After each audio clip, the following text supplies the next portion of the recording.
लगातार उल्लेख हो रहा है और इस क्रम पर नेतृत्व प्रदान कर रहे हैं आदरणीय गोरीश जी। सचमुच आज बड़ा आनंद हो रहा है। किसी संस्था का 72वां स्थापना दिवस संपन्न करना, मनाना, मुझे लगता है कि अपने आप में एक बड़ी बात होती है। पूरा का पूरा एक इतिहास, पूरा का पूरा एक इतिवृत्त सब लोगों के समक्ष आया और इतने लंबे समय तक किसी संस्था को परिवार भाव से संचालित करना। अन्यथा हम सब लोग जानते हैं, साहित्य क्षेत्र में रहते हैं और सब साहित्यकार हैं, इसलिए ये कहने में संकोच करने की आवश्यकता नहीं कि इन दिनों साहित्यिक संस्थाओं में साहित्य कम और राजनीति ज्यादा होती है। उन परिस्थितियों में परिवार भाव से कला मंदिर जैसी संस्थाओं का संचालन करना और फिर अपने उद्देश्य में, अपने लक्ष्य में यह स्पष्टता रखना, उसकी स्थापना को लेकर के जब चर्चा हुई, आज सच बताऊं मैं प्रथम बार मैंने सुना और सुनकर के बड़ा गौरव की अनुभूति हो रही थी कि जिस समय में नवाबी काल में सारे के सारे साहित्यकार अपनी बज़्म लेकर के, अपनी शेर व शायरी लेकर के और सीकरी के चक्कर लगा रहे थे, तब कुछ संतों ने मिलकर के इस कला मंदिर की स्थापना कर दी।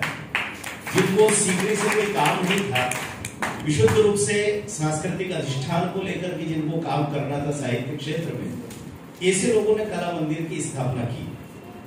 और मुझे लगता है कि श्रद्धेय गोरीश जी के भाग्य में संभवतः इस कला मंदिर को लेकर के ईश्वर ने कुछ निश्चित रूप से अनूठा लिखा हुआ है, इसलिए वो इस क्रम पर है। क्योंकि आप देखेंगे कि ये जो चॉइस का क्रम है, यह कोई आसान नहीं होता है।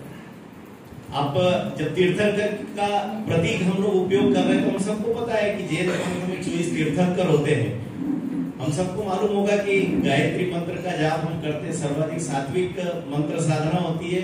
गायत्री मंत्र के अक्षरों की संख्या भी 24 है और यदि हम दशावतार परंपरा से ऊपर की ओर जाते हैं तो हमारे जो जितने अवतार हुए उन अवतारों की संख्या भी 24 है, जो कली तक आकर के समाप्त होती है। अभी तक जिसकी संकल्पना हम लोगों ने की है सनातन में, तो वो अवतार भी 24 है। और जो लोग इन सारी चीजों को नहीं मानते, दुर्भाग्य से उनके पैगंबर भी 24 ही हुए तो इस 24 के आंकड़े से कोई बाहर नहीं है। ये संपूर्ण सृष्टि मुझे लगता है कि कहीं ना कहीं एक दूसरे को गूंथती है।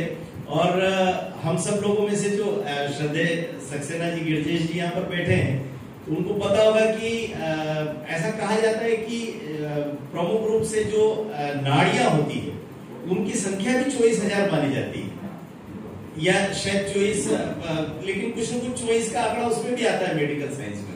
तो ये निश्चित तौर पर कुछ न कुछ विशेष गोरीश जी के भाग्य में है कि उनके कार्यकाल में ये कला मंदिर जो है वो इस यश को प्राप्त करे।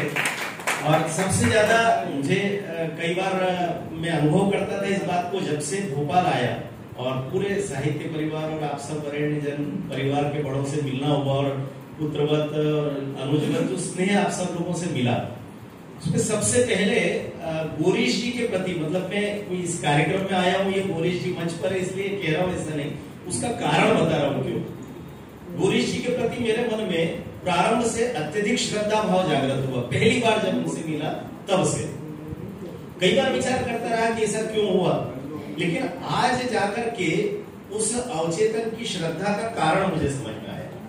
मेरे पिताजी से आप में से संभवतः कोई नहीं मिले होंगे, शायद दीपक जी ने एक आध बार उनको देखा होगा निश्चित रूप से, अन्यथा आप में से कोई परिचित नहीं होंगे। लेकिन 77 वर्ष की अवस्था में वो गए 2017 में। मेरे पिताजी की देह यष्टि और पूरी कार्यशैली ठीक गोरीश जी की तरह होती थी।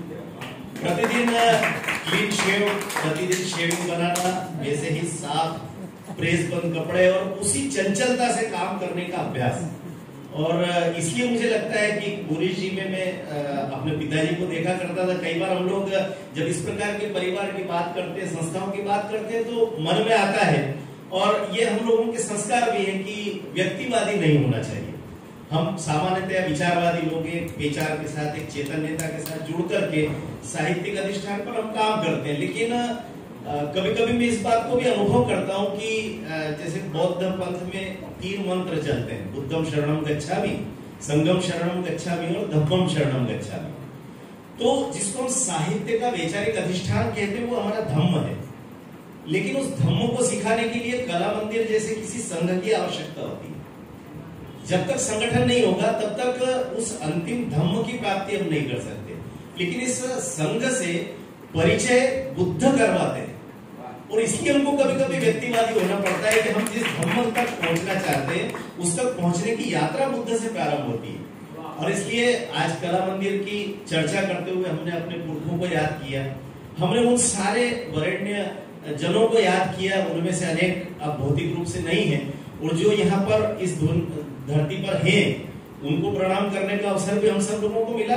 राम वल्लभ जी सहित हमने 3 लोगों का सम्मान भी किया, पूर्व अध्यक्षों का, और साथ ही 2 परिवारों के संतति की उपस्थिति, उनकी उपस्थिति है, ऐसा मान करके हमने इस कला मंदिर के पुरखों को आज बड़ी श्रद्धा के साथ स्मरण किया है। मैं बधाई देता हूँ, और सचमुच कला मंदिर को इसलिए भी बधाई देना चाहता हूँ कि आपने उस वातावरण में साहित्य को जीवित कर दिया, साहित्य की मूल अवधारणा को स्थापना करने का काम किया है। जब लोग पता नहीं कौन कौन से विमर्श कर रहे हैं और कहाँ दैहिक सारी चर्चाएं चल रही है, और समलैंगिकता की स्थापना, और हंस जैसी पत्रिका में एक बहन लिख रही है, अभी उनका एक बड़ा लेख और पत्र जैसा छपा था, और उन्होंने कहा कि देह विमर्श की स्थापना साहित्य में करना चाहिए, उस पर हंस को एक विशेषांक निकालना चाहिए। उसमें आप कहीं कान्हा की बांसुरी की बात कर रहे हैं, कहीं तुलसी की बात आ रही है, कहीं राम और कृष्ण की चर्चा कर रहे हैं। मुझे लगता है कि कला मंदिर जैसी इन संस्थाओं की आवश्यकता सचमुच इसलिए भी है,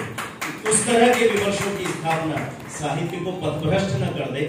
इसलिए इस साहित्य के राह को बुहारते रहने के लिए जिस झाड़ू की जरूरत है, जिस स्वच्छता की आवश्यकता है, जिस कंटक विहीन पथ की आवश्यकता है, उसके निर्माण के लिए कला मंदिर जैसी संस्थाओं की आवश्यकता है।